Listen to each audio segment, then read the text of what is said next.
Hey everyone, and welcome to today's video. And today I'm going to show you a great example of how to create a KDP author brand. And this is good not only for selling more books, but also for expanding your brand outwards and creating other selling opportunities. So if you're interested in increasing your brand, making more money online and selling more books, then make sure you watch the whole video. Now, if you've not been here before, my name's Marles and I do videos on how to make it, keep it and grow it, and that's your money I'm talking about. And if you do like videos like that, then please do give it a thumbs up, and also don't forget to hit the subscribe button and also smash that notification bell to receive notification of when I produce more videos like this. So today we're going to be looking at creating an author brand. Now, this came about from a question someone asked a week or so ago about, is it better to use a keyword author name or a different sort of author name? And I said it was better to create a brand type author name. So put all your books under one author name rather than trying to create a different author name for each book. So for this example, I'm going to show you now sort of graph paper notebooks. Instead of creating an author name such as Graph Paper Press or Graph Paper Notebook Press, which is heavily keyword influenced and against Amazon's terms of service, by the way, you would create a name under which you can put all different types of notebooks. Now, I do apologise, it's very warm in England at the moment. We're going through a bit of a heat wave. Apparently it's from the Sahara Desert. So I've got all the windows open on the boat, which means you might hear a lot of wildlife noises, because I've got a lot of ducks that live around here and sometimes they start fights and create a lot of noise. Anyway, let's get to this. So I was doing research for some books I wanted to publish myself, and these were on graph paper. They were graph paper notebooks, and there's a little insight into a niche I'm looking at. The reason why is because the interiors are very simple to create, and as I'll show you in a second, a lot of the covers are quite easy to create. And there you go, there's the ducks. So I was looking down, and what I'd like to do is when I'm exploring a niche, along with doing the search results, all that sort of thing, is also to look at books to see if any designs stand out and if they're selling well and what it is about those designs, and then do a little bit of research. And this can sometimes send you down a rabbit hole of finding other books as well that other people are publishing. And this is not to copy, this is to get inspiration and see what people are doing, because success often breeds success. So if you see successful authors, look at what they're doing to get inspiration. So I was scrolling down, and first of all I came across one book which was selling very well, which was this one. Now, if you notice, a lot of the covers are pretty plain, standard covers, which is good. I like that because a lot of my covers are pretty plain. But I came across this one here, which is a bestseller. It's got a bestsellers rank of 2,850. And the design cover looks unusual compared to the others, and I quite like that. They've got these hand-drawn mathematical type symbols. Now, someone asked me the other day, how do you get these bestsellers ranks figures up here rather than clicking on the book and going through?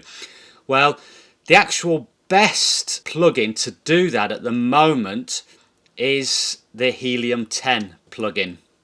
This is not for the Helium 10 plugin. This is from, I think it's from Keepa, Keepa, that I installed. But I've started using Helium 10 more, and I actually prefer that. So I'm going to remove Keepa and use the Helium 10. So if you want that, that's a plugin I recommend. And I might be looking at that in more details later, because it's got a lot of other functions which are really good. So I like this, and I was just then scrolling down further and further, and I came across this, which I thought, wow, I love this, because we'll click on it to get a closer look, because you've got this cover which stands out from all the others. I do like these sorts of traditional, it's almost like botanical art type themes. They're very popular, but I've not seen them in this particular niche before or in other log type book niches, and I just scroll down to check what the interior is like, and you can see it's just a plain graph paper type interior, and again a nice looking back cover. And I like the font. It's sort of a hand-drawn font, and its bestsellers rank, as I recall, is around about 57,000, so it's making sales. So what I did then was go to the author central page, and I saw all these books, and they're published by this author called Alice Cantrell, and I thought, wow, they look fantastic. They all have this cohesive theme to them.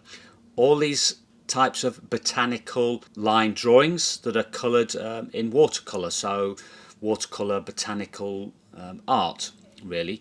And on nature, we've got bees, insects here, fish, all sorts of things, and they're in popular niches as well. Garden journals, nature journals, fishing logs. We saw the maths related journal.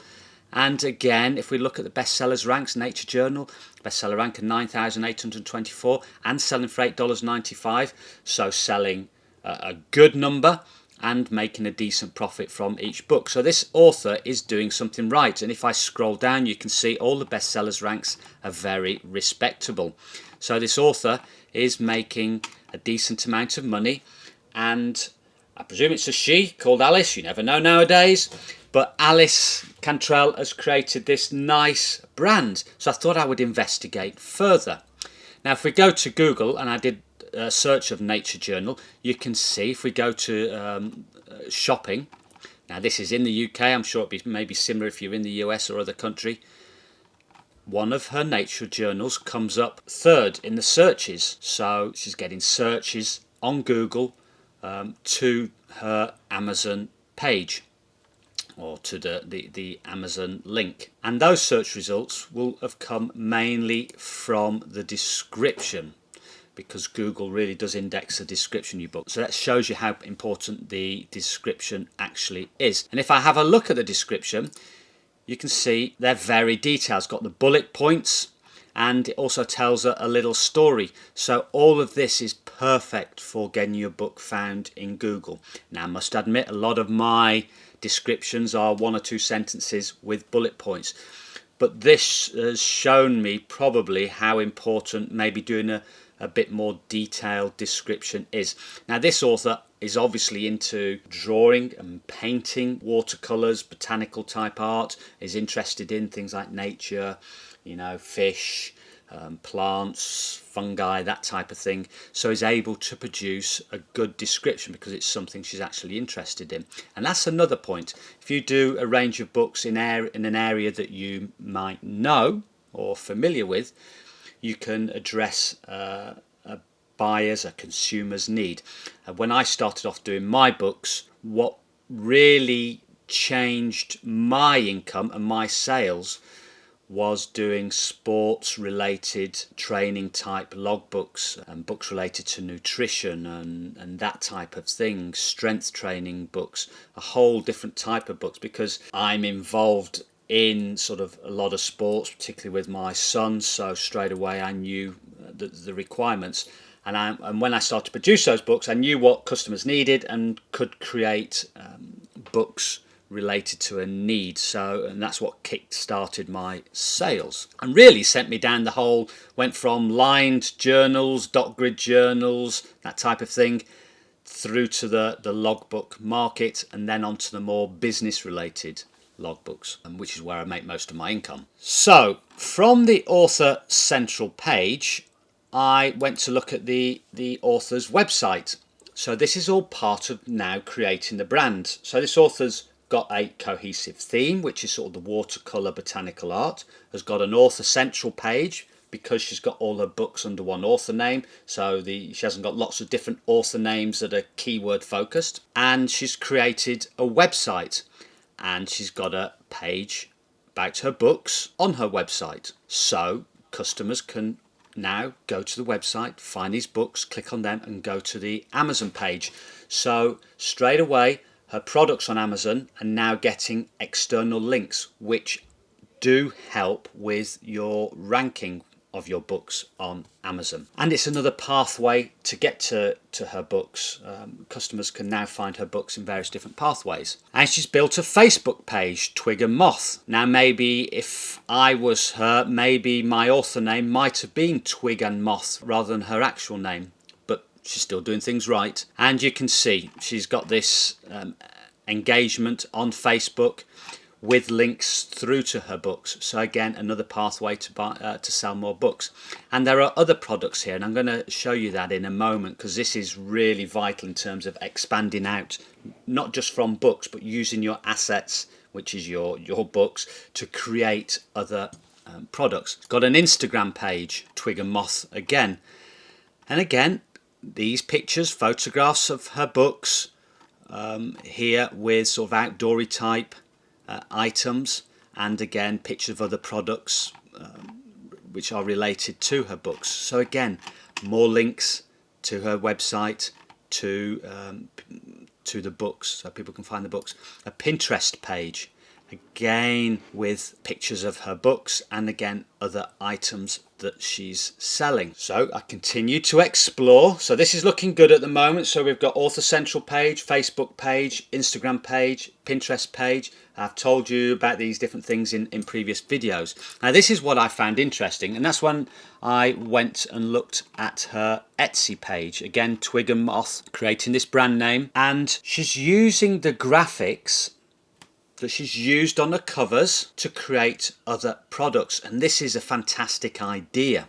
So if you're an illustrator, or if you want to learn about illustration, or you know you're a graphic designer and you're creating assets to produce book covers, then why not use those to create other products as well? And she's created posters, colouring pages, maps here of the moon, collection of bee cards. So using these assets, the watercolour illustrations that she's produced now to create lots of other things. And this is a great idea if you're if you're into this type of thing and really want to create a good solid brand type business, because that's what brands do. They tend not to just stick to one product, they'll expand out into other products.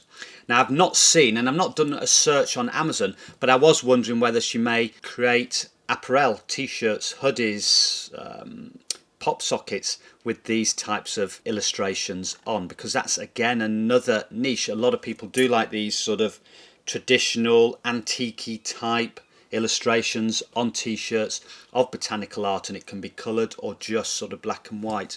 I've seen that those do sell well. And yes, she's created all these different types of products, prints you can put on the wall, cards, seed envelopes. I mean, this is quite amazing really.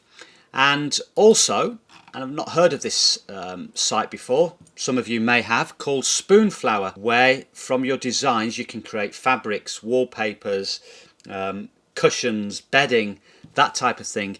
And again, she's using those same designs now to create, I think I clicked on this before, they were like quilt covers and pillows, so creating fabrics all from the same design. So she's put that initial work in up front to create these illustrations. It's obviously something she's good at and interested in, to now create this whole range of products. Yes, this is bedding. I mean, I think it looks fantastic. A fish style bedding, and if you notice when we went, if we go back to our Author Central page, she was using those same types of fish illustrations to create a fishing log. So you know, you could create a low content book and in there put links to an Etsy page, your web page, this Spoonflower page, because people that might like this type of illustration on a book may well be interested in buying other types of things with similar types of illustrations on. And same, you know, it may be that when she sends out certain products, you might put a card in there with links to her Amazon books. So you can see how it's like a web that goes out but's all interlinked, so you can get sales from all different areas and different directions.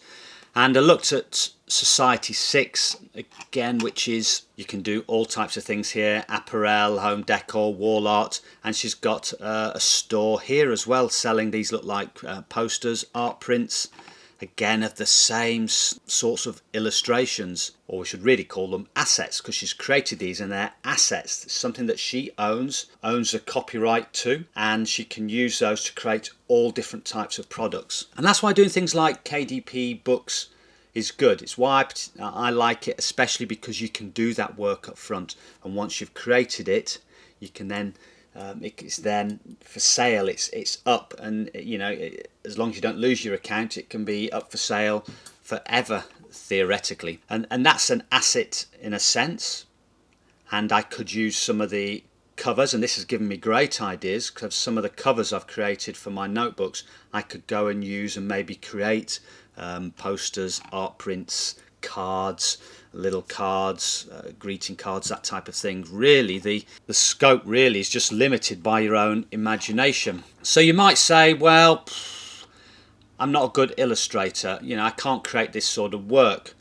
Well, I'm sure Alice Cantrell couldn't create this sort of work until she started trying and learning and honing her craft.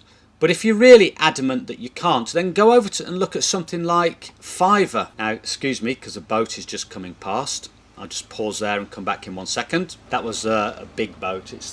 We have a sightseeing boat that runs up the river and goes and watches the seals that live at the mouth of the river, and there's quite a lot of them there. But anyway, so as I was saying, if you're adamant that this is something you couldn't possibly do, then go to somewhere like Fiverr, which is a great resource. And I just put in, just quickly, watercolour illustration, and you'll see there's someone here that will create watercolour, pencil drawn, botanical illustrations, and there's lots of examples as you scroll down. Now, they're not cheap, and really they shouldn't be, because these are proper pieces of original art that you'd be getting.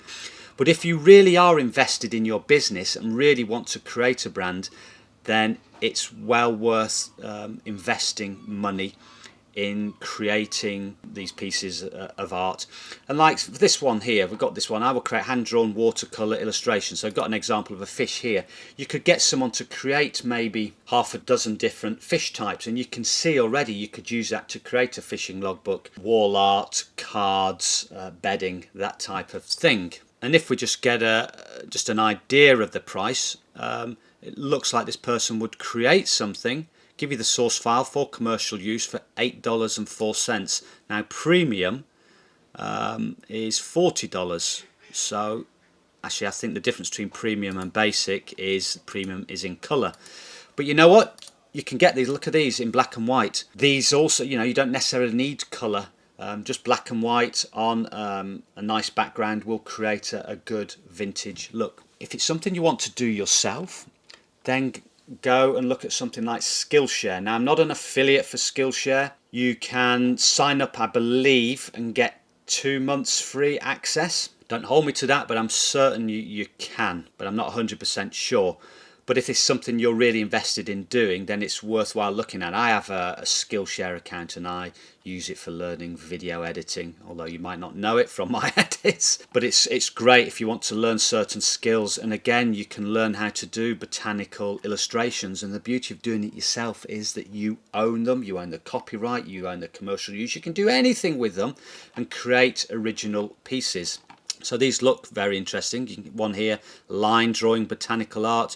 Even if you've got an iPad, you can do them in Procreate. If you want to go and buy this type of thing, I've purchased items from this chap called Tom Chalky at tomchalky.com, and has lots of vintage type and floral art images for sale as well. You can go and do your own Google search. I had a look on Creative Fabrica, which again I'll leave a link below, which is, I keep saying, my current go-to for a lot of interiors and art. And if you go there and put in botanical art, there are some illustrations there that you can use also. But I think it's worthwhile trying to invest and getting good quality images and then using them to create a brand and go outwards and create all these different types of products. So this is related to KDP low content books, but it's also showing you what the scope is. Don't just be focused on the books. Think outside the box, what you can create, particularly if you're creating your own individual illustrations and images to put on the books. So that's it. I hope you enjoyed it. If you did, give it a thumbs up. If not, give it a thumbs down. Make sure you hit the subscribe button and smash that notification bell, and until next time, goodbye.